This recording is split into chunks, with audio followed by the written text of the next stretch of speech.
Concerns against the kwacha depreciating against major convertibles have continued to be raised by various stakeholders, especially those that do understand the economy as well as policy. This is the Friday edition of the Camnet TV Breakfast Show, where we focus on business and nothing but business and ensure that we bring you up to speed with what is currently happening in the world of business. I'm your host, Nelson Zulu, and I'm not alone in the studio. I'm joined by my colleague, Afias Kaptula. Good morning, Afias.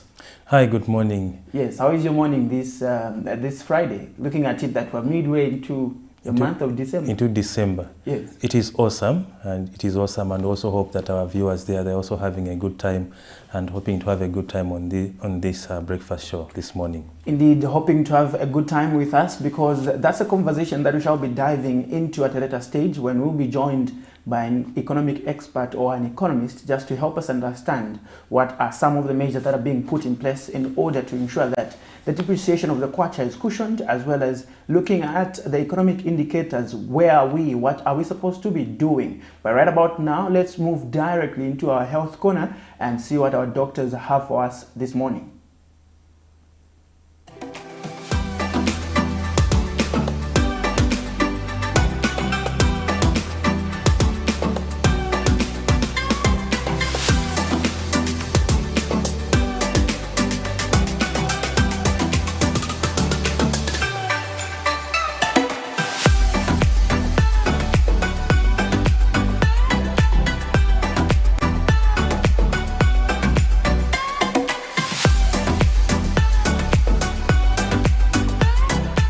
Good morning and welcome to the health segment on the breakfast show. I am Dr. Nawina Lotto. This week we have been discussing about malaria, and we have learned so many things about malaria. Some of the things we have learned include that malaria is caused by a parasite that is spread by mosquitoes, and this parasite can cause so many things in the body to be affected. And some of the symptoms that malaria presents with is headache, fever, nausea, vomiting, weakness, body pains, body malaise, and all these symptoms can affect people of all age groups. Malaria can be treated, and we also highlighted some of the treatment, and we talked about how malaria can be diagnosed in the hospital and treated in the hospital. We also talked about some of the complications of malaria. We said malaria can affect the brain, it can affect the lungs, it can affect the kidneys, the liver, the blood, and even affect pregnant women and their unborn children. So today we want to talk about how you can prevent yourself from getting malaria. There are some things that you can do at home to prevent yourself from having malaria. One of the things that you can do is to make sure that you always sleep in a mosquito net. It's important that you get treated mosquito nets to sleep in at home and prevent yourself from getting mosquito bites. The other thing that you can do is cutting down grass that is around the house. Mosquitoes that cause malaria, and just mosquitoes in general, usually breed in grass areas. So make sure that you cut down the grass that is around the house. The other thing that can be done is to make sure that you fill places that have water with sand to prevent mosquitoes from breeding in those places, because mosquitoes can breed in dumpy areas. So make sure that you cover the dumpy areas with some sand if you're able to. The other thing that you can do at home is to make sure that you close all your windows in good time in the evening to prevent mosquitoes from getting into the house that can cause malaria. If you are going out in a camp, make sure that you carry some mosquito repellent and apply some repellent in the exposed areas on your body so that you can prevent mosquitoes from biting you. For pregnant women, make sure that you always attend your antenatal, and they usually give medications to prevent pregnant mothers from getting malaria. So be sure to go for your antenatal visits every month. So these are some of the things that we have learned this week, and I hope you have learned something. I hope you have learned that malaria can be treated and that malaria can be prevented by preventing yourself from getting bitten by mosquitoes. So make sure you protect yourself and make sure you protect your loved ones at home. Thank you so much for watching, and I wish you a very prosperous and happy 2023.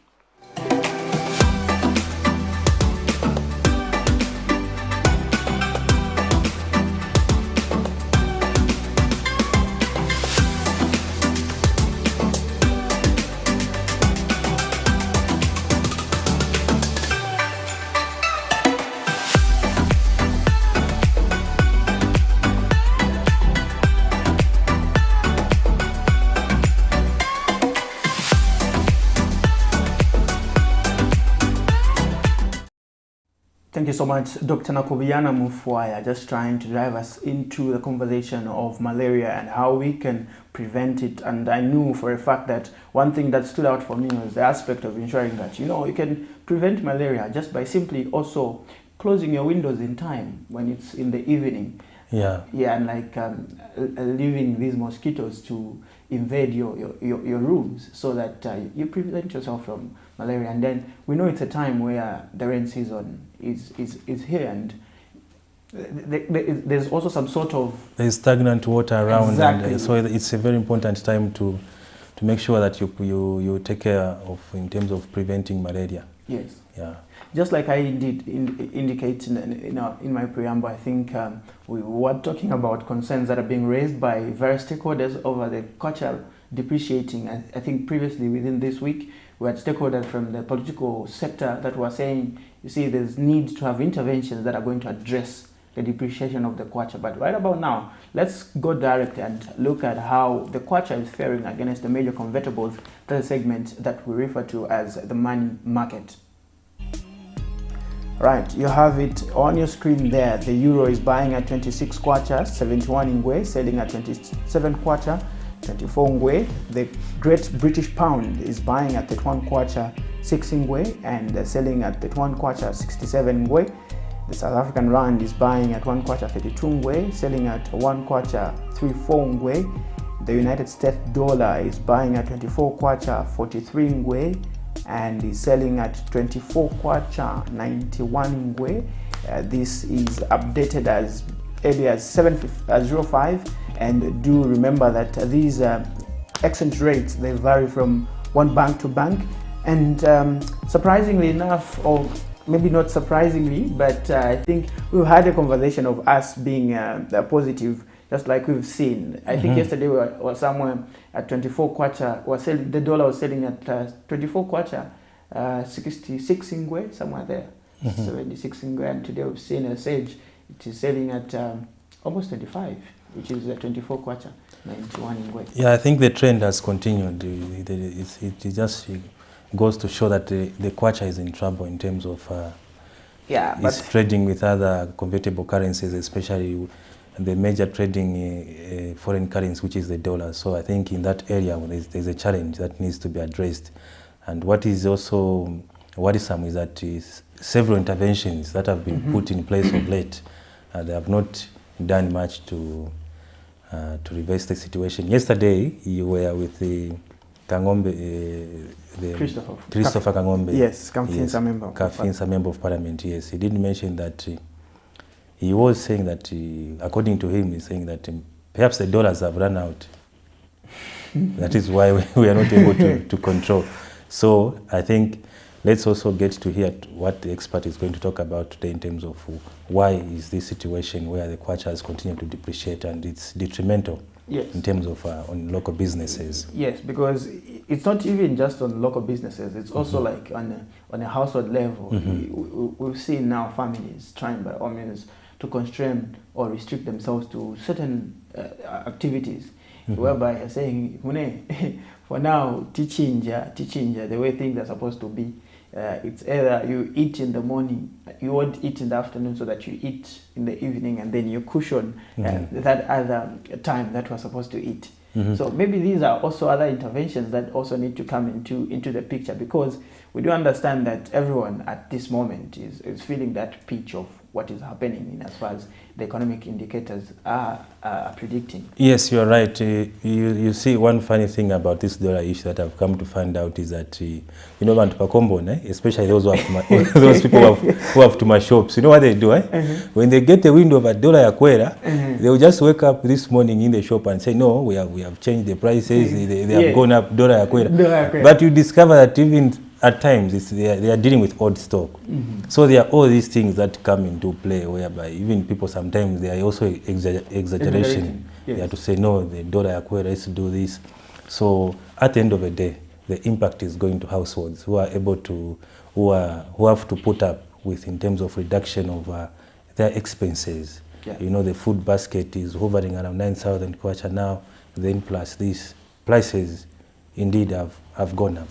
Indeed, prices of goods, especially those that are essential, have skyrocketed, and concerns, just like we did indicate, have been outpouring from various stakeholders that are saying that there's need to have interventions on the table that are just going to address this pressure that is coming on the dollar, because the dollar keeps on weakening and weakening against the major convertibles. What is it that has to be done? How have you felt that that depreciation at personal level, or how are things for you if you're running a small business? How has it been after the kwacha continues to depreciate? Those are concerns. Those are some of the insights that you can give us by simply getting through to us via our phone line, as well as our Facebook platform and YouTube. Not forgetting that you can still get in touch or still get the chance to have this live broadcast on Lumix World TV application where we are. And right about now, let's go direct into zooming some of the headlines, and we see at stories that indeed made headlines in our previous bulletin as of yesterday, and what indeed was so exciting that we should look at. Yeah, let's start with you, Mr. Abdullah, the story that we're looking at this morning. So over 100 Konkola copper mines 2019-2020 retirees have demanded that KCM pays them their retirement benefits in totality and not annuity. The group claims it was engaged before a decision was made to only pay them half of the retirement package and get the other half through an annuity system. In a walk-in interview with Camnet News, Group Chairperson Rafael Mubanga says the annuity amounts will make no positive impact rather on their lives, especially since the cost of living has gone up. The European Union has granted 5.8 million euros to undertake the national land audit and technical assistance to land governance management systems in the country. The two projects are part of the larger program called European Governance Support, which aims to improve Zambia's business environment. European Union Ambassador to Zambia, Carolina Stasiak, emphasized that joint projects set to provide essential data for future land governance reforms. She says the collaboration between the European Union and Zambia is critical for enhancing land administration. Minister of Lands, Elijah Muchima, says this project could not have come at a better time than now, when the government seeks to improve land governance. Yes, and the issues of, I think issues of land have really been a thorny issue, where you hear somebody has sold the land that you've been living in for about maybe 45 years or 20 years, or you are told this land is sitting on my title. Yeah, just the other day I was in Chongwe with the Minister of Lands and also in the company of the area member of Parliament aside the Minister of Health, Sylvia Masebo. So I think these are issues that are on the ground, and we hope such interventions, coupled with government efforts, they'll try and resolve the issue in terms of land management, because it is currently chaotic. Let's get to look at those two stories, and then we'll be back on the other side. These are some of the over 100 ex-Konkola copper mine workers who retired between 2019 and 2020 and have not been paid their dues, despite government stating that their money has been released and all former KCM workers paid. The group suspects that their money has been stolen.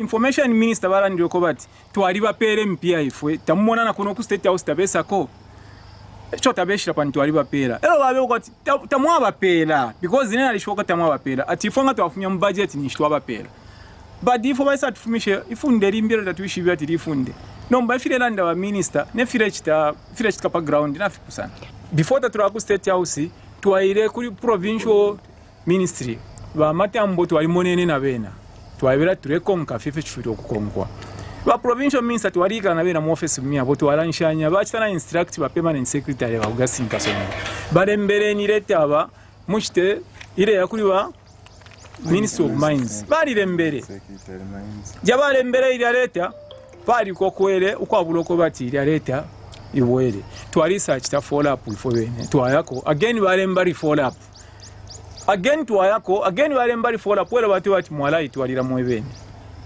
efe twasendere ile leta twatwala twalipita mu ministries na ministries ya government tete nkumemo ko bati ndero wa ndala mesho twachulira pano tulina tuchula sana abana bali babwesha kuma colleges tatwakwa tendala mesha kubalipirira amabala natufirwa kulima kule twaikalira mu mabala nombe ndala mesha kwa twingashita mu fertilizer tatwakwa tapona nguni wanungwe kumbyuko twakwa tenkongole bali twikatira ma title deeds yanganda na ama mioto kama white book so ifi tule chitapiu kubuteko kwa twapapa to buteko butumfuile ko luse batulandire kuli abantu batupere ndala mashe Yesu shiria ifunde tadali ili akwe bati tukesa shitamanyu itis awe ili amanyu itista paba no walishiwa ifo tulefa batupere fefine bale pela banensu bonse pantu ishininda amashesu twachulila walidandati tatulefa mwana okupwa amaeza nono tatulefa kabola lama street kid tatulefa nomba ifo mtilefi abes 2019 na 2020 na mama street kid maule abana tabale unfa so tulefa mkatupangile ko budget muri yo in 1000 yo musumnishe. They demand that their dues be paid in totality as opposed to annuities, which they say is making no impact in their lives, especially that the cost of living has gone up. Pakuti ube mu life muri 2500 kwacha, which means na 200 kwacha per month ta kulafika iyo. Pantu ilyani life ukala fola fe mpake mfwa. Ukufola lindini 150 kwacha nomba 150 kwacha nangu 200 kwacha per month bushe chachine nishi bakumfuiro luseti ukala fola life nangu balefo okwipa kuli depression folele po mukuba lintu yali ntwanikani bale folesha ntwani ni option nomba batwikatile ndala mashonse ati yo bale pingule fya kuchita that's why apatule batu bushe milandu ndani nebona apange milandu ndatabankaka ne mulanda bale muchusha busho umulanda bambya banensu n'abafwa banensu kuri depression mulanda wakwe bati takweta pa kubambi apeshe chefi apenga ndati na pa flat na lapo kana chimbindalama nkapuishe nganda bamwikatira le flat 200 chapuisha shani nganda. Vincent Piri for Camnet TV News, Lusaka.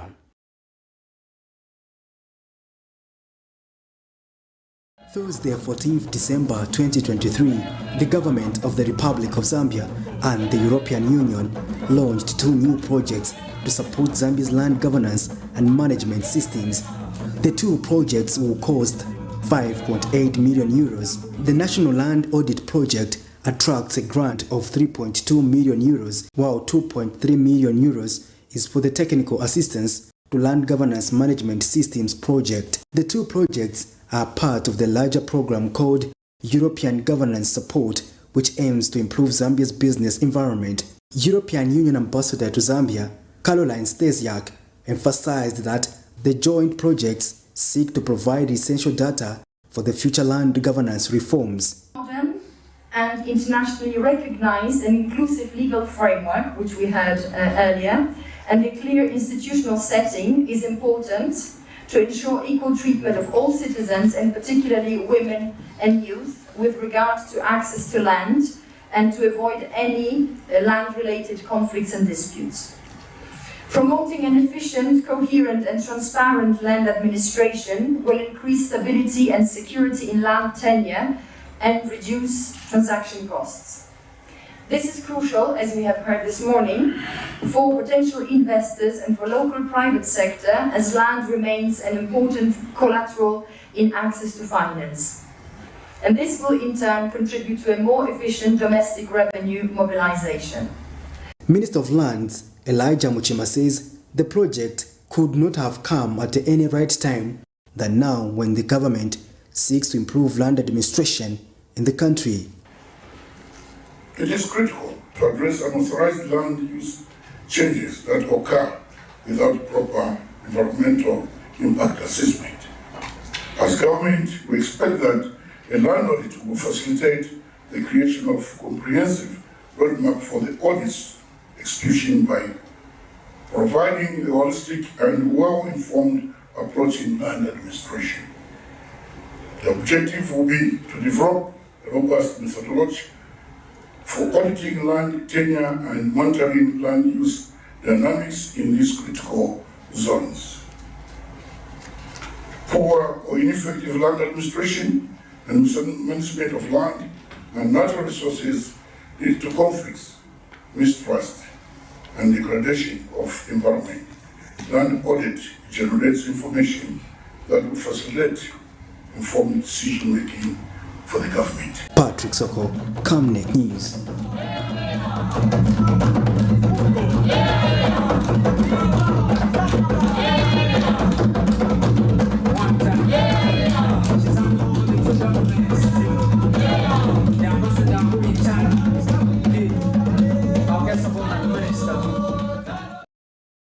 Those are some of the stories that were making headlines in our previous bulletin as of last evening. And indeed, one touching story is the aspect of the ex-miners that are saying we've not been paid, and then we've been told that we shall start getting 200 kwachas. Yeah, it is. I think it is.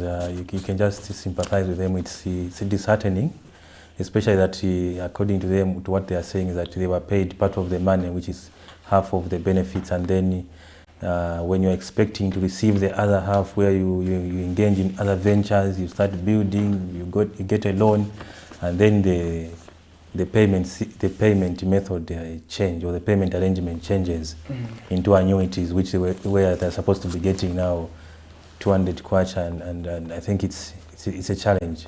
It's really difficult. Imagine you with a family of 9. How do you survive with a 200 kwacha? Yeah, and then you're renting a house, because you can't even rent a house at 200 kwacha. Yeah, and other engagements. So it's just hope that authorities would look into the issue and review, and it's also unfortunate, according to what they are saying, that they have been to government offices, they have gone round and nothing has come up. And especially now that there are new investors in KCM, I think it's also cause for government to look at the arrangement and to find out why the payment mode was changed to those retirees. Yeah, indeed. I think it will only be prudent for government to come to the aid of the ex-miners, because, well, it's such an economic hardship.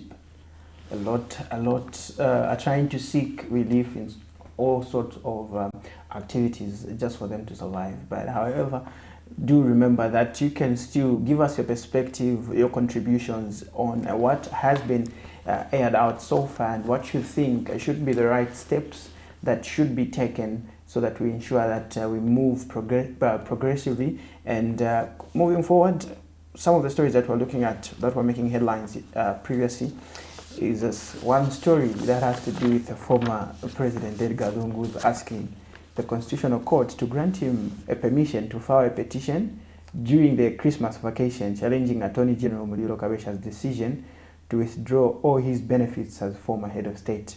In the affidavit in support of ex parte summons for leave to file a petition during the Christmas vacation filed in the Lusaka High Court, the former president tells the Constitutional Court that the matter is of extreme urgency because his fundamental rights are being and have continued to be infringed upon. Yeah, I think it's interesting. These are stories that, well, it's interesting. It is interesting. It is interesting, but we see how things get to unfold. Yeah, because the former president, if you recall, when he was announcing his comeback into politics, he was saying that he was ready to lose his benefit. Yes, I was ready to forfeit. He was ready for many things. Perhaps he was not ready for this one, especially that it's a festive season. Anyway, that is just on a lighter note. On a lighter note, yeah, that's a lighter note. Yes, another story that we're looking at from the courts is that of the wrangles that have continued within the Patriotic Front, and the latest being Opposition Patriotic Front Faction Secretary General Raphael Nakachinda dragging Director of Public Prosecution DPP Gilbert Piri to the Lusaka High Court, seeking permission to commence a judicial review of the proceedings against the DPP decision to refuse to grant consent to privately prosecute Mel Sampa and Morgan Ngona. Let's look at those stories and we'll be back on the other side.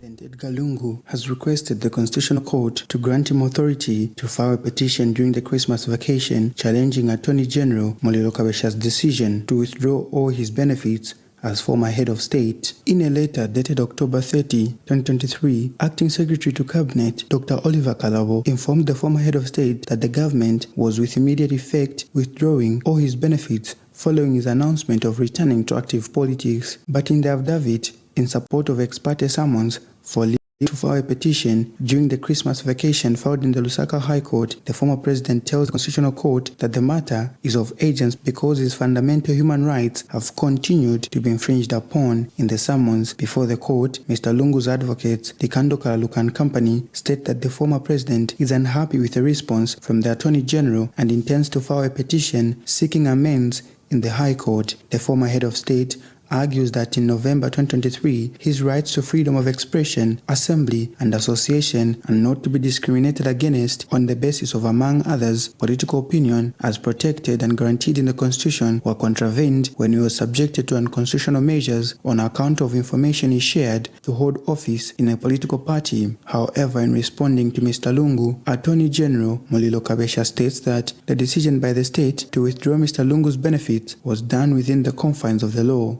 But Mr. Lungu's lawyers argue that the former president returned to active politics on 28 October 2023 and the withdrawal of his benefits was not done within the confines of the law.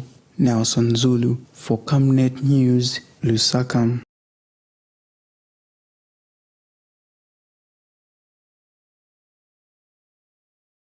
Courts continue to contend the legal fights which have rocked the opposition Patriotic Front with the resurgence of factions. In the latest development, Faction Secretary General Raphael Nakachinda has dragged the Director of Public Prosecution Gilbert Piri, seeking leave to commence judicial review proceedings against the decision of the Director of Public Prosecution to refuse him consent to privately prosecute PF President Mayo Sampa and his Secretary General Morgan Ngona. This is in a matter in which Mr. Nakachinda is challenging the presidency of Mr. Sampa and the election of Mr. Ngona as Party Secretary General of the former ruling party. In an affidavit in support of ex parte summons for leave to commence judicial review proceedings filed before the Lusaka High Court, Mr. Nakachinda is seeking, among other reliefs, a declaration that the said decision of the DPP is now void. He also wants an order of certiorari to remove the High Court and quash the decision of the DPP. An order of certiorari is a formal order issued by a higher court, usually an appellant court, to a lower court or tribunal, instructing them to submit the entire record of a case for review. Mr. Nakachinda also wants an order of mandamus to oblige the DPP to reconsider its decision in accordance with the law. An order of mandamus is a judicial remedy in form of an order from a court to any government, subordinate court, corporation, or public authority to do some specific act which that body is obliged under the law to do. The Faction Secretary General submitted that the grounds on which the reliefs were being sought were based on illegality of Mr. Piri's decision not to grant him permission to privately prosecute Mr. Sampa and Mr. Ngona. Mr. Nakachinda also submits that the DPP failed to have regard for the public interest and administration of justice and acted for an improper purpose by concluding that civil and criminal matters cannot run concurrently. On Wednesday, 13 December 2023, Lusaka Magistrate Kigan Litia ruled that he could not overturn his decision to dismiss the matter and advised the PF to appeal to the Court of Appeal. This was after lawyer Jonas Zimba asked the court to refer the matter to the High Court for constitutional reference. Nelson Zulu for Camnet News, Lusaka.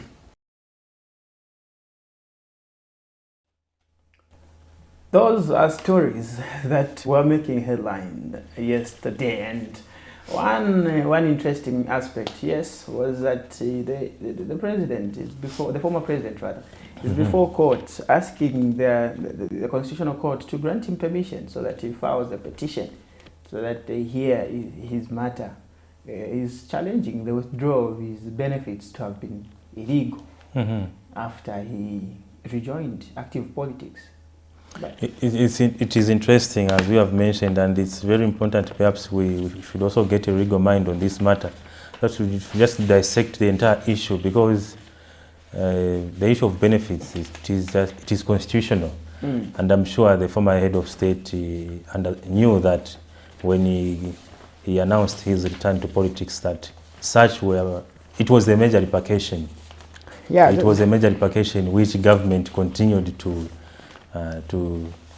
tell the members of the public that the former head of state immediately comes back into active politics, he was going to lose his benefits, including pondering on the issue of perhaps he is seeking some legal guidance. Maybe he was getting benefits by false pretenses, as he had not retired from active politics.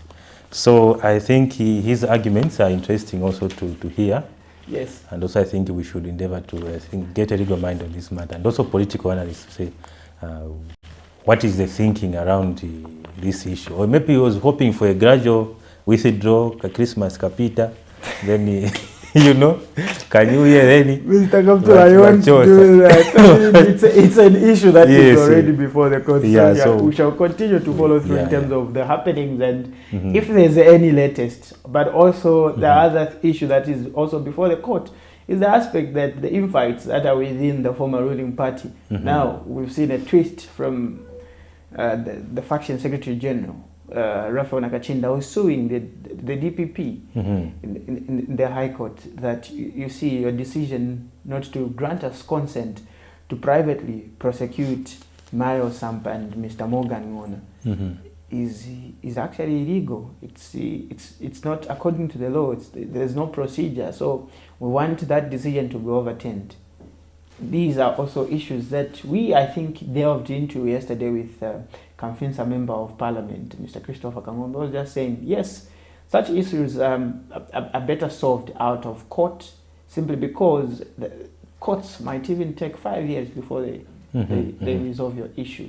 And as a result, questions also would continue to be asked, because as of now, arguably, the Patriotic Front still has the majority of numbers in terms of the opposition, because we're talking about 58 MPs in Parliament. Yeah, I think regardless of what is happening, I think the court processes, they are expected. We would see more of the court processes. I'm sure you have seen that they are, I don't know what is happening now, they are playing football from the courts. We are seeing Mao Sampa. Mao Sampa is calling himself Mbappe now. So they are playing football from the courts, and I think what we expect is that it's a long procedure, as long as they don't reconcile in the party, and it might take years. So I think the issue of having to resolve the issues outside the court is the way to go. Unfortunately, they have ended up here. We are going to be seeing this one goes to court, this one counter, this one counter. And what is at stake is the continuity of the former ruling Patriotic Front, of the former ruling party, I mean, in the Patriotic Front. Yeah. It is hoped that maybe they can find some kind of agreement, that they move out of the courts. They say, let's go and meet somewhere, we talk. And they discuss. Like gentlemen. Yeah, because, you know, we are getting into 2024. There are issues of mobilizing for elections. It has to start, but at this pace they are moving. The future is not certain. Yeah, the future is not certain indeed, but also I do understand that even issues relating to the courts, we do understand there's a story that has to do with Zambia's local musician. Oh yeah, it is a story that has been trending. It has been on social media for some time, for some few days. It started as rumors, but yesterday the Anti-Corruption Commission confirmed the story, and this is the story which was aired in the news. So the Anti-Corruption Commission confirmed seizing a motor vehicle, Toyota Land Cruiser VX, which was in the custody of a renowned Zambian musician, Elton Mulenga, also known as ZAMBIA'S. ACC Head of Corporate Communications, Timothy Mono, says the seizure relates to investigations that the Commission is conducting relating to the possession of property suspected to be proceeds of crime. Mr. Mono says the suspects are alleged to have acquired several properties, including the said motor vehicle, which was in ZAMBIA'S custody but registered in another person's name. He says the Commission has since seized the vehicle and restricted other properties as they are deemed to be proceeds of crime. He, however, was quick to mention that ZAMBIA'S is not a subject of investigations. I think we can get into that story just now.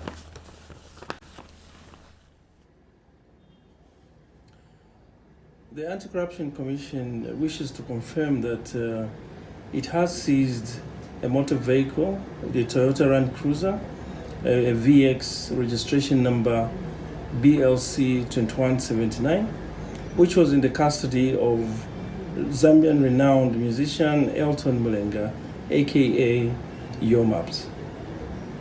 Now, the seizure relates to investigations that the Anti-Corruption Commission has been conducting, which relates to possession of property reasonably suspected to be proceeds of crime. The suspects are alleged to have acquired several properties, including the said motor vehicle, which was in ZAMBIA'S custody, but it is registered in somebody else's name. The Commission has since seized the motor vehicle and restricted other properties as they are deemed to be proceeds of crime. I wish to advise members of the public that ZAMBIA'S is not a subject of these investigations. The Commission will ensure that it continues to carry out its mandate with objectivity, regardless of the social and political status or religious affiliation of individuals involved in investigations. Investigations in this matter are ongoing. All right, that is the story. That is one of the stories we are zooming in at this morning's breakfast show on Camnet TV. In case you're just joining us, we have been watching. Remember that you can also be part of the conversation in terms of contributing to the stories that we are zooming in, and also the topic of discussion where we're looking at the depreciation of the kwacha. Nelson, that is an interesting story. It has been on social media. It has been on social media, and honestly, for me, I'm going to restrict myself to the law because obviously the Anti-Corruption Commission, they've said we're still investigating and we've still got more information that has to come in. So I think what will be so interesting to note is SEC believes that vehicle was in ZAMBIA'S custody simply because of a politically exposed person. So I think it would be interesting to see who this politically exposed person is and how things get to unfold, because I mean it's in public domain that the crew is alleged to have been owned by our own so-called international artist. Yeah. So I think also ACC did not confirm yesterday that it was purchased by a politically exposed person. Yes. So they didn't confirm. But in their earlier statement, the one that should have been on a Wednesday, They mentioned that? Yes, they believe that it was from a politically exposed person. Okay, the other rumor again, which has not yet been confirmed, is that there is an individual who is being named. We have seen social media lawyers. We have our own lawyers on social media. They have named an individual where ACC has not confirmed to say it is that individual, the car dealer, who is involved in that, and we wait to hear what ACC. I'm sure they're trying to do the investigations in the background, and see how this story unfolds. Yeah, you can furnish us with your contribution as well as what you feel should be the way forward in terms of how certain issues have to be handled. When we talk about the depreciation of the kwacha, when we talk about, you see, the president also going before the courts that.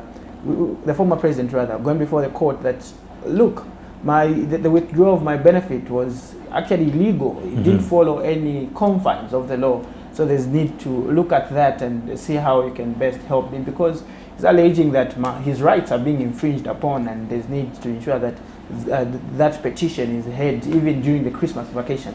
Putting it into the aspect that, you know, most of the times higher court, the Constitutional Court, the Supreme Court, they go on vacation, especially during Christmas, this festive season, and ensure that they also take a break, you know. Oh yeah, and issues of stress. You've got a backlog of cases that have to be looked at, so you also need to relieve off some stress and just be in your own comfort zone. Yeah. So some of the stories as well is the story of the miners, where our viewers can also contribute. We have some miners who are demanding a lump sum payment of their benefit. It is understood that they were paid half of the benefit.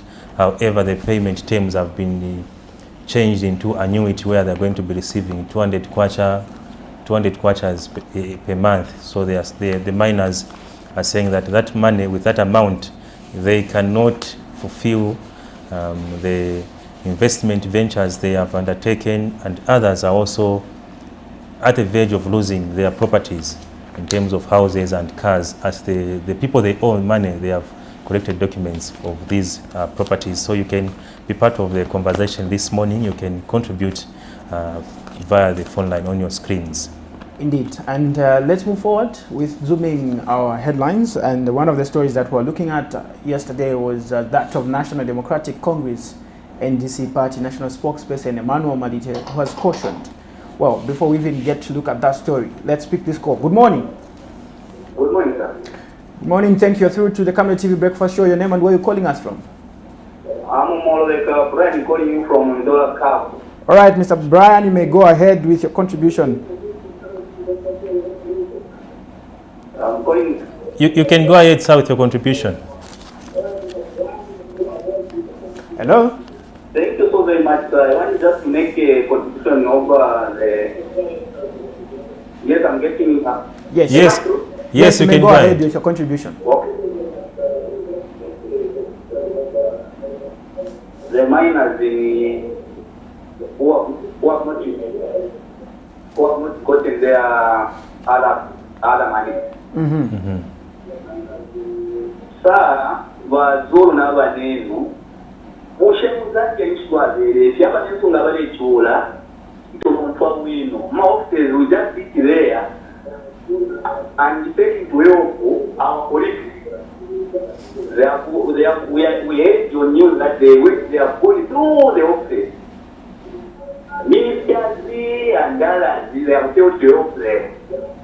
We're going to help them. So some of these things the gentlemen need, even when they will be up my meet, they can even answer for one too. What the Kumba is most is efficient.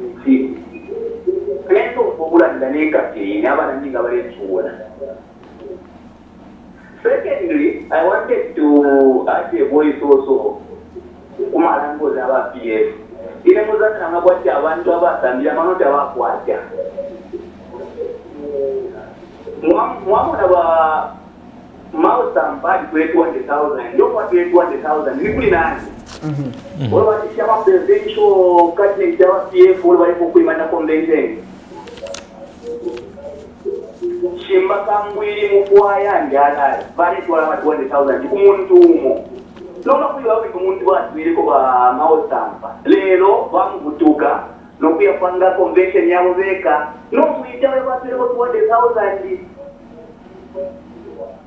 No kwenda papa muzambia lewe wigizo no tombo kula kuma kuti andoti. The other thing Karabesa. Ile abalungu atyo wa kochi yamkwailisha ndipo singire nyabe watu wale mulande. Iko kula lolesha kupenga bandega bakateka bese. Wena ile kwa nopino kona pera Karabesa ile kale kipala. Twatotela sana wa Brian all the way from Ndola. He contributed on two issues, I think. And it's interesting that he's also brought about his perspective. But what assurance I think I can give is the fact that I'm sure the one that did that story in terms of the ex-miners are making efforts of ensuring that they also get resources. Yeah, we'll follow up the story. Yes, from the line ministries, that is Ministry of Mines and Mineral Development, and see what exactly is going, what's the story with those ex-miners, what should be the case. And then coming to the issue of the former president seeking a redress in terms of his personal benefit being withdrawn, I think he's put it very clearly that he has a right, yes. He has a right, but let's see how things get to unfold, because him and I are just like, we're just watching from afar, right? Yeah. So watching. before that call from Mr. Brian all the way from Ndola, we're looking at a story from the NDC national spokesperson Emmanuel Malito, who has cautioned Madam Savoy Mboila against masquerading as party president. Wrangles again continue other wrangle, yes. Infiltrate the other opposition party, the NDC. So Mr. Malito says the party has no president until it goes to a convention, and therefore Ms. Mboila should stop carrying herself as the party leader. Other story that we're also looking at is that of some United Party for National Development youths in Lusaka's Kanyama 13 complaining about being neglected by the party and government's top leadership. They claim to have been sidelined from all job recruitments that have happened since the party formed government. One of the concerned youths, Maxwell Tembo, says while in the opposition they suffered to usher the party into office, but regret that the struggle has continued under the watch of their leaders. Let's get to look at those stories, and but maybe by that time we come back, we shall be able to usher our guest in. Of course, we've known our sister of her appetite for political relevance. She's got that appetite for political relevance. She can insult, she can do whatever that she wants to do. She has gone ahead in claiming that she's the NDC president. True. No, she's never been on NDC record. Carry this along. There is no faction. She's now facing contempt proceedings in the Ndola High Court for carrying out herself as NDC president. The only name that only paper that she has to her name is an album called Chateau, not a political party. And why we've been so lenient on her, because the matter is before court. We've only been allowed by the Registrar of Society to submit our returns. The rest, the Registrar of Society as advisors, until this matter is dissolved off court, that's when you can come and change office bearers. So whatever that our dear sister is doing, let her just continue protesting in her known name. Because for us responding this, she puts our party into a awkward position, and she's not the NDC president, period.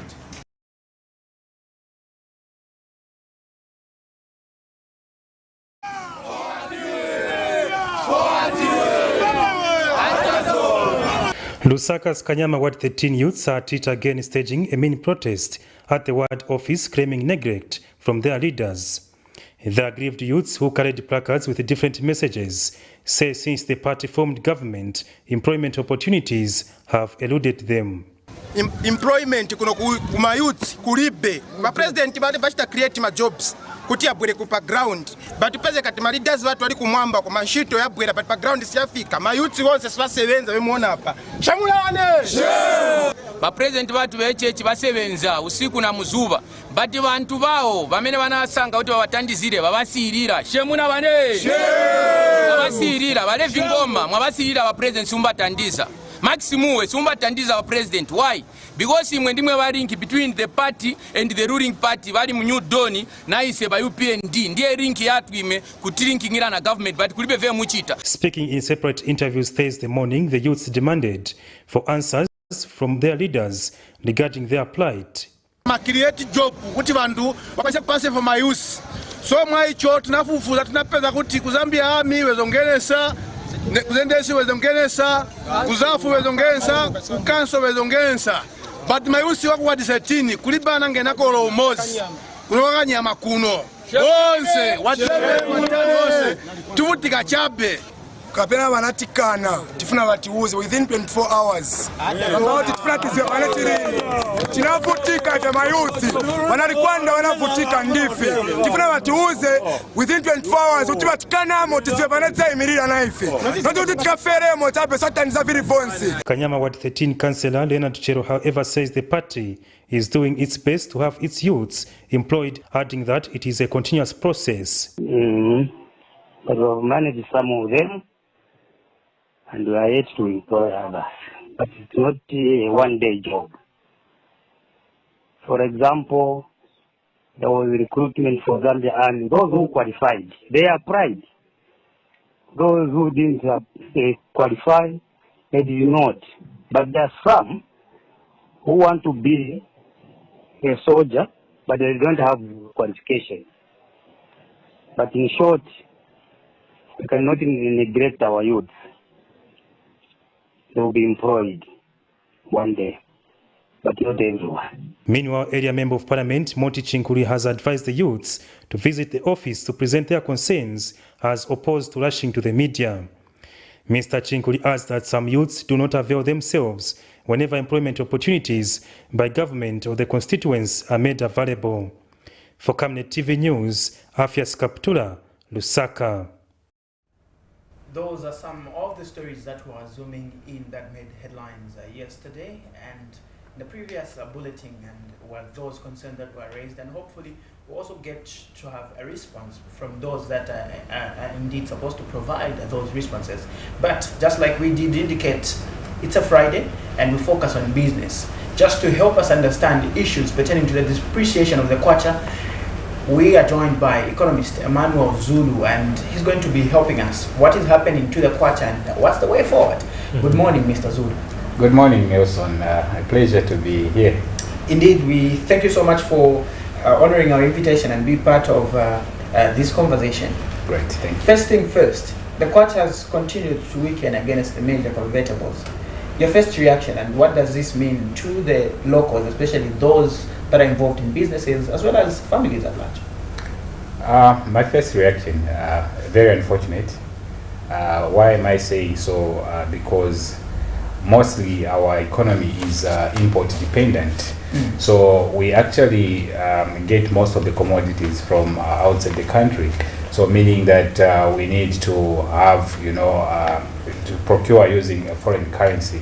So when our local currency is depreciating or losing value, it means we have to pay more for 1 unit of the dollar, which is a unit that we use to import goods.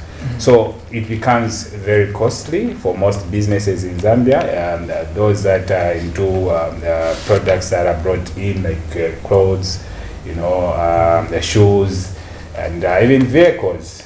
So it is quite unfortunate, and others may fall off in the process. And then the major, unfortunate part is that even some of the major commodities that drive the economy, such as fuel, they have to be procured from, outside the country. So using another currency, which is the dollar. So when you have a unit that is continuously depreciating, that becomes very costly for you to procure fuel. So even those that are procuring fuel procure it at, it becomes a bit expensive. And that now spills over to the rest of the economy, because fuel is actually the driver of the economy. In production, in transportation, you need fuel. So my immediate reaction is that it has an inflationary effect that may actually see inflation spilling out of the target band. As you may be aware that Bank of Zambia has set a target of inflation of between 6 to 8% even next year. But the way things are, I'm afraid even this year we will not achieve that target. Well, let's now look at how severe this current depreciation is compared to past episodes. Are there any similarities or any differences in terms of the underlying causes?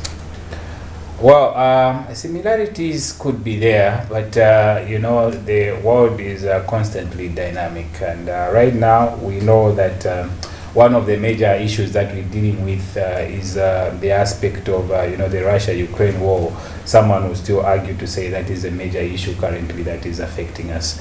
And also the other aspect is also that our domestic issues here. We've seen the situation where copper production has actually declined in the mining sector, and that has also reduced our earnings in terms of forex earnings.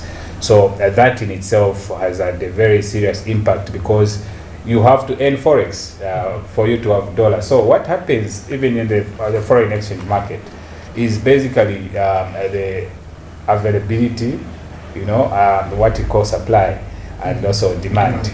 So when there is a low supply of the dollar on the market, it means there will be high demand, because people still have to have dollar for them to procure goods. So you are not bringing in as much dollars as they are being demanded. So what does that do? It pushes the demand for the dollar upwards and pushes the price upwards. So that is those are partly some of the reasons why we are in this state. Like I did mention, forex earnings have actually reduced. But one of the other major reasons, you should understand that globally we are faced with an inflation challenge. I think most of the countries, even in the West, the Federal Reserve Bank of America has been trying to deal with inflation, and one of the tools they use is also monetary policy tool, where they actually tighten interest rates. They raise the interest rates, or what you call tighten monetary policy. So when that is done, it attracts investment to their country, because that's a very stable economy, by the way, and the systems are very stable. So those that probably have invested in smaller economies that may be currently unstable, they will disinvest their dollars and they'll go and invest in more stable economies. So you see that shift also, even as the Federal Reserve Bank in America applies tight monetary policy. So it makes the dollar a bit stronger, and they are bullish on the market. Yeah, you have talked in terms of the monetary policy. We have seen that, as you have rightly said, the central bank in America, they have made movements in terms of increasing the interest rate, which has also been done on the local level in Zambia. What should we be doing as a country in light of what is happening in terms of saving our currency from further depreciation? A very interesting question, I should say. You see, there are two policies, arms of policy, when you are dealing with issues of inflation and price stability and also currency. So the currency can be under pressure because of what you call the high demand of high appetite of imports, and also can be under pressure, due to low production within the country and low investment coming in the country. So we have seen what the Bank of Zambia has been doing, because it's mandated by law to ensure price stability. So it is mandated to apply monetary policy, where it can raise the monetary policy rate. What that does is basically reduce the aggregate demand. You are trying to siphon liquidity. You think people have appetite to import, still have money to import. So what do? You raise the interest rates so that there's less borrowing, and people probably are attracted, to invest the money. You see, so that they can have higher yields and the like. So that has an effect of reducing liquidity in the economy and also easing the pressure on inflation. You see, so they have done that. They have raised, the policy rate. They have raised the statutory reserve ratio. The statutory reserve ratio is basically the amount of money that the banks are supposed to hold with the central bank. So meaning that some of the monies that we are supposed to be dished out as loans, are not going to be dished out. They'll be kept with the central bank. They will hold it with the central bank. It's a minimum requirement. So what you're trying to do is just to reduce money in the circulation, so that you ease the pressure on your currency. So that tends to reduce the supply of money on the market. Remember what I said? There is a law of supply and demand. Yeah. So when there's low supply it pushes a bit of demand on that currency because it's out of it's limited in circulation, so it pushes the price a bit up. So it's one way of controlling or maybe strengthening the currency, and also the monetary policy rate also is another way of raising the interest rate so that people are discouraged from borrowing and the likes. So that is what the central bank has been doing, and they've been doing that for quite some time. But I'm afraid to say that we haven't been very successful in controlling or achieving the target rate of inflation rate, target band. So that could tell us that there are other factors probably from the fiscal side, that need to complement what the central bank is doing. So, like I did mention, on the other aspect, the major aspect is actually reduced production. And then on the fiscal side also, you also need to reduce spending for you to also complement what the central bank is doing.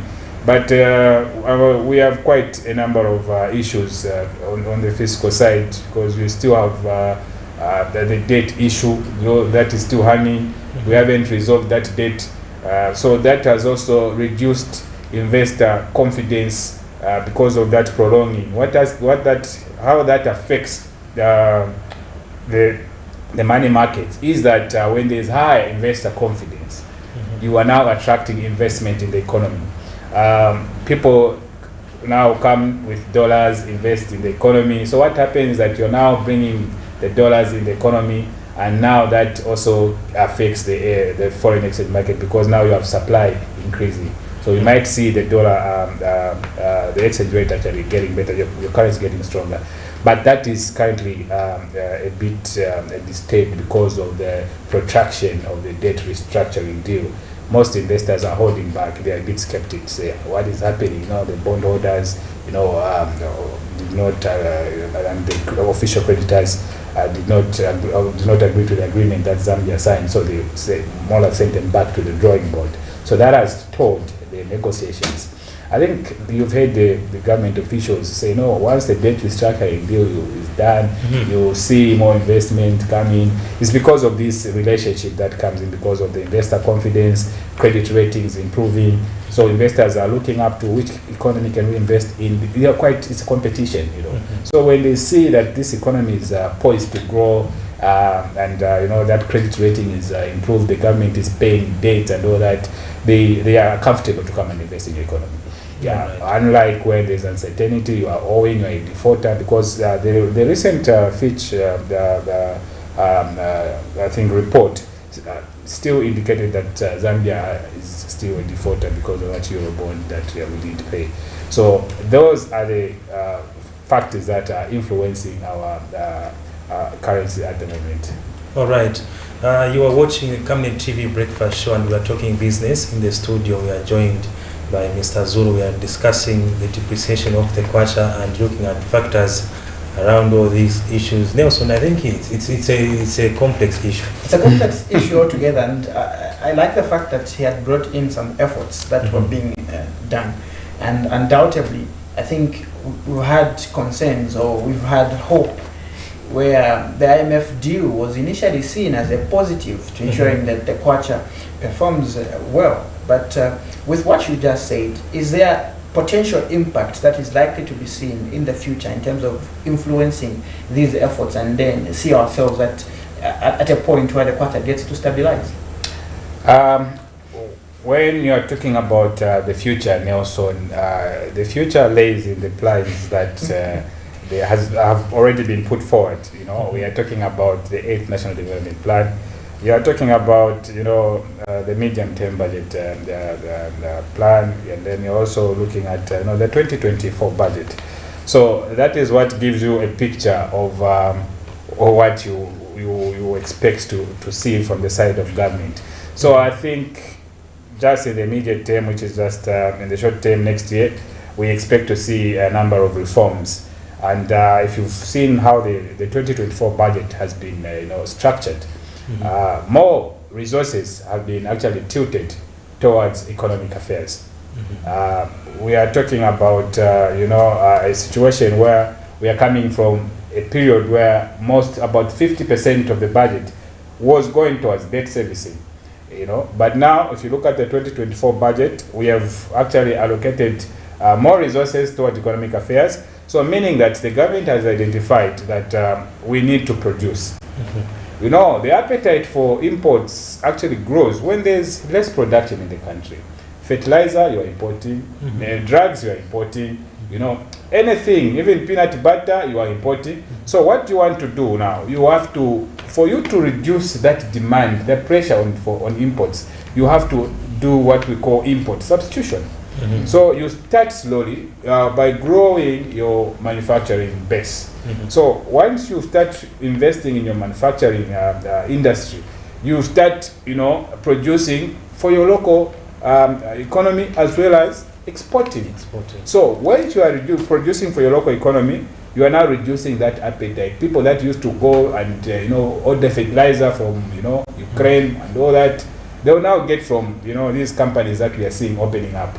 So you are keeping the money in the country, unlike you having to buy dollar for you to buy that, to procure that fertilizer. So you are lessening the pressure on the currency. So the step of investing in manufacturing is actually the right step. And manufacturing can thrive when there is a source of raw materials locally, which we have, we have, and also we have to grow because we still have bare land. Yes, bare land. Agriculture hasn't been maximized. I think we failed a bit. I would use this word. Yes, we failed. We need to accept when we failed. I think there was a CASI program that was announced. Comprehensive agriculture program that will replace FISIP. There were a lot of expectations on the implementation of that CAPSIP program, but I think no clear direction was given. Are we getting rid of FISIP? So I think that transition affected output also in the agriculture sector. So others were left out of FISIP program, there were these issues, there were cutters, Politics also came in, I must be very frank, because that also has an effect on output. As you are transitioning, to a new program, it gets to affect output in that. And then also, where we are also dependent on, just maize. I think we need to also diversify, the range of crops, that we are encouraging to grow. So we're expecting that the CASI program could have started earlier as it was announced. Probably would have had, different crops, that can fit into the manufacturing sector. So if our manufacturing sector is there, but you find that they are now forced to also import most of the raw materials because they cannot find them on the local market in quantities that they need. So that also puts pressure on our local currency. So going forward, this is what we need to see. Encourage agriculture. Let's encourage investment in the manufacturing sector. These economic zones, yes, I think they will play a key role because I think they are manufacturing hubs, which is the step in the right direction. And then the farming blocks, I think they will now start being operationalized. So these are supposed to feed in the manufacturing sector. Like you have said, I think in simple terms, what I've observed in Zambia is that apart from extracting minerals, people also extract money. Yes. From Zambia. In simple terms, where people get money and take it externalize, yes. Don't you think this is situation, the continued depreciation of the kwacha, is a strong message for us to put very good policies in terms of ensuring that diversification of the economy is attained and also the manufacturing sector? For example, manufacturing, let's just talk of the cotton industry. From cotton we can do many things. Yes. But the cotton industry has died. Don't you think we should have realistic policies now? Because diversification has been talked about for many years. It has been a soft, nothing has been happening. You see, very, very, very valid question, I should say, and I must appreciate you. And you see, this may sound a bit radical, but these are issues that Africa is actually failing to face head on. We are a member of the global economy. We are part of the global economy. We are part of the international trade agreements, African free trade agreements. So what does that? We want to trade with the rest of the world, but you find that you are not at the same level in terms of industrial growth with developed countries. and then you want to trade with them. So their cost of production is actually very low. They are more mechanized and they use modern technology. You see, so as you are trading, they are also bringing their products to your market. Africa is actually one of the biggest markets for Chinese products and other products from the West. You know that, electronics and all that. Yeah, they come in, and then here you are also trying to grow your economic base and maybe the cotton and textile industry. You know, so what happens that you have to compete with those that are coming from outside the country, already established, and they have advanced, you know, in terms of cost of production of those things. So when you go to Kamara right now, you'll find the things are cheaper from one trader who is making from right here in Zambia. This one is selling me a shoe at 1,500, sorry.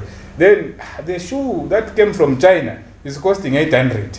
What will happen? You go for the 800. So what am I trying to say is that there is need to deliberately have policies that can allow for certain industries to grow. You know, there is what you call industry protection. I know this is quite controversial, yeah. When you look at these other laws that we have, like you know, this competition and all that, they will come in and say no, we need free competition. But you find that you do not have, you haven't yet grown to the capacity of competing with the already developed countries that are producing those goods. So there's what you call infant industry protection. They did that a long time ago for them to grow, you know, to the level where they are. But for us, they will tell you, no, you can't do that. You need to allow competition. So we find that our local producers are failing to compete. You see, so that also frustrates the manufacturing sector. So if you are talking about policy, I think we need to be a bit frank here and be deliberate about growing our manufacturing base. If at all we can be able to support our manufacturing base, we can at all put some restrictions on imports of certain commodities to a level where we feel our manufacturing base can supply the local economy and grow and also export. I think that is one way of growing and supporting that industry, and we will see that the manufacturing industry is thriving. But now they are just in their infancy stage. They are faced with stiff competition. They are competing with very huge companies in Europe and China and all that. You find that they fail to actually thrive. So that is one point. Another point is that the way we are attracting investment, we should encourage investors not to come and set up companies to compete with our local investors. In all sectors, no. But in certain circumstances, let's have deliberate policy that will tell them that you ride on this already existing company. It's just struggling to grow. So that we also benefit from the knowledge and technical skills, you know, that these investors will come with. Because these investors will come and they are given maybe holidays if they invest in a certain area, maybe in the economic zone. And then after they make their monies, and they go. And what do we remain with? Nothing. We start afresh looking for new investors. But if there is a deliberate policy that allows you, or maybe that compels you, let me use the word compel, to partner with a local business entity or local manufacturer that is also in the same line of business, such that you are able to produce goods, they are also helped to grow and compete favorably.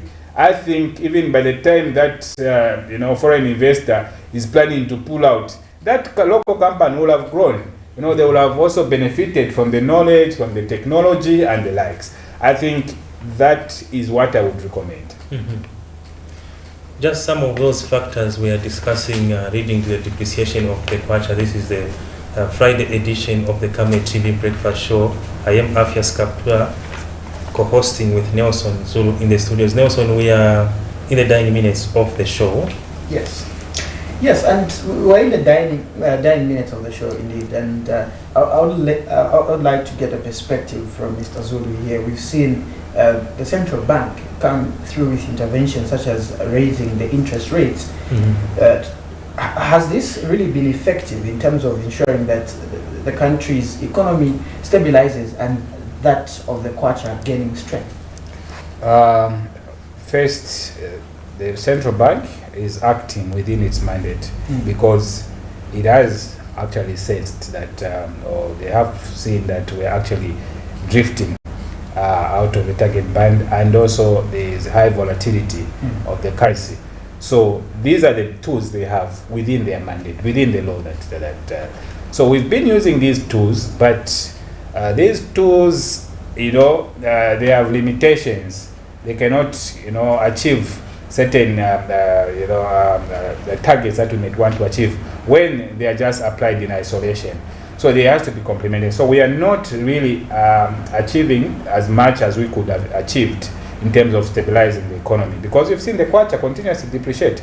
So that can tell you that there are other factors that are influencing this and could be, overriding whatever is being done by the central bank. So you need other interventions. I've heard of, people bring up all sorts of suggestions. We've heard of people even going as far as proposing for a change of currency as a way of arresting inflation. Yes. That is an assumption also that there could be chunks of money, because if you are talking about changing of currency, you are trying to bring money back into the formal system. Yeah. So you are assuming that whatever the Bank of Zambia is doing is just acting on the money which is within the formal system, but there is a lot of money out of the formal financial system. So that is another way of looking at it. Probably it's true. It can hold that there is money out there, because you can see the reports from FIC would tell you that, but that is, I think, a bit extreme in terms of how you are going to deal with the disease at the moment. But the main issue that is going to cure our disease is what is happening in the mining sector, where we are now trying to get the Mopani or investor. I think we did announce the investor for Mopani and KCM. So that these two giant mines next year they should start operating, and also gaining forex, because it's more forex that we need in the country. Even as we conclude or come to a close, your perspective, we know copper has been a key driver of Zambia's economy, but the fluctuations now even at the international market. Do such interventions of even reclaiming a KCM or Kola copper mine and other mines also come into the picture and ensuring that the country's economy improves for the better? I'll tell you one thing is that you look at projected demand. Projected demand of minerals such as copper and cobalt and all these that are going to fit into the electric vehicle battery industry is high. So that guarantees us that we are safe, exploring and getting more minerals into this industry. But now to come back to the aspect of where will this industry be? If we can have it here, we definitely will have jobs and all that, and to now export finished commodities, because I think we're in a joint agreement with Congo DR and all that, so that we can have an industry. Most countries are interested in this. So for me, I think we still have potential to export more copper and also add value to copper, because it's about value addition and have more forex. But outside of that, we should also be expanding, diversifying.